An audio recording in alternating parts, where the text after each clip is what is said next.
peut régler pas mal d'affaires qui nous empoisonnent la vie, qui nous enquiquinent ou nous irritent. Ok? On peut vraiment avancer beaucoup sur un chemin d'épanouissement et de joie. Donc, quand on va ouvrir notre ronde, notre séance de tapping, on va se concentrer sur quelque chose qu'on a besoin de changer. Donc, soit je ressens des émotions qui ne font pas mon affaire, qui ne font pas mon bonheur, et je ressens à l'intérieur de moi que ce n'est pas correct dans mon écologie interne, j'ai besoin de changer ça. Soit il m'arrive quelque chose, un acte de violence, soit je l'ai subi, soit je l'ai vu subir, un accident, un choc, quelque chose qui vient me perturber, un coup de téléphone où je ne suis pas satisfaite, une contrariété envers quelqu'un ou envers moi-même, un petit soupçon de culpabilité parce que j'ai fait quelque chose que j'aurais peut-être pas dû faire, toutes sortes d'émotions qui créent en toi un sentiment de séparation, d'ambivalence, de non-cohérence et qui te fait souffrir. On va évaluer donc cet inconfort, cette souffrance sur une échelle de 0 à 10. 0, c'est que c'est neutre, je regarde la chose et puis dans mon corps, je n'ai pas d'aversion, je n'ai pas de craving, je n'ai pas d'attachement, tout est beau. 10, il est temps de faire quelque chose, ça envahit ma vie et ça me fait vraiment souffrir. À partir de 5-6, on rentre quand même tout doucement dans un seuil de souffrance et peut-être de plus en plus dans la non-tolérance de la chose qui est vécue de façon douloureuse ou difficile par le corps.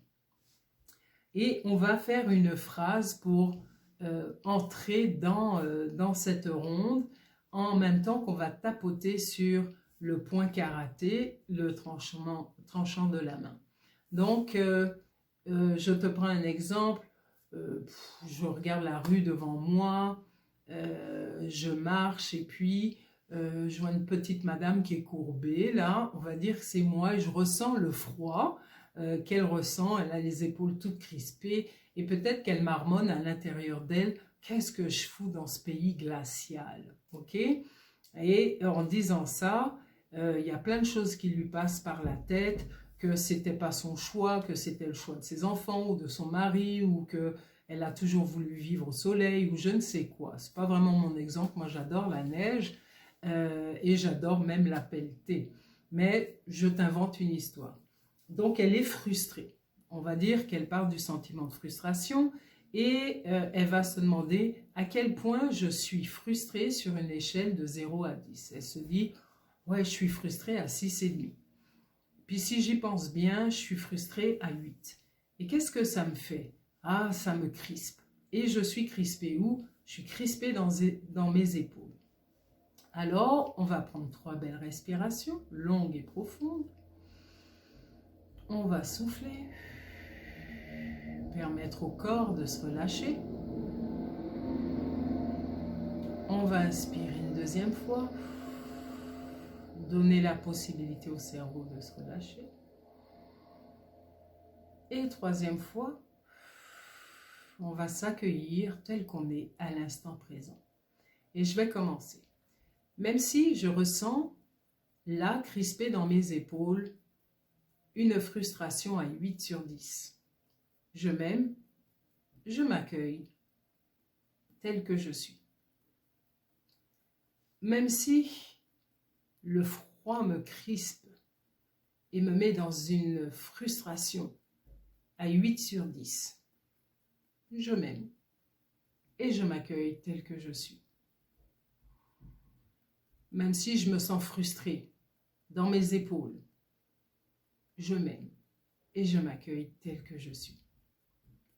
Donc on va faire cette petite phrase 3 fois, puis généralement le fait d'avoir tapoté, tu vas sentir, tu vas prendre l'habitude de sentir comment l'énergie se diffuse dans ton corps.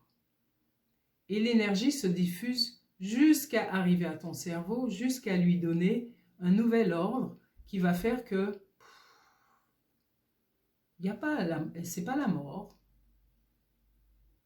Pourquoi j'ai pas besoin d'être frustrée en marchant dans la neige? Je peux décontracter mes épaules et je peux me sentir bien là où je suis. Ça, c'est déjà une entrée en matière. Donc, pour toi, comme premier exercice que je te conseille, prends donc une feuille de papier ou ton journal, ton cahier, celui qui t'est très cher, dans lequel tu mets tes affirmations, tes gratitudes, tes merci à la vie, tes projets, tes rêves ou des choses comme ça. Donc, un cahier précieux. Et tu vas te demander, là, en cet instant de ma vie, est-ce que je vis quelque chose qui est inconfortable, douloureux, désagréable, quelque chose que j'ai vraiment envie de transformer, de changer. Et je sais qu'en le changeant, ça va m'apporter du bien-être. Pose-toi cette question et ensuite fais ton évaluation. Est-ce que c'est inconfortable sur une échelle de 0 à 10?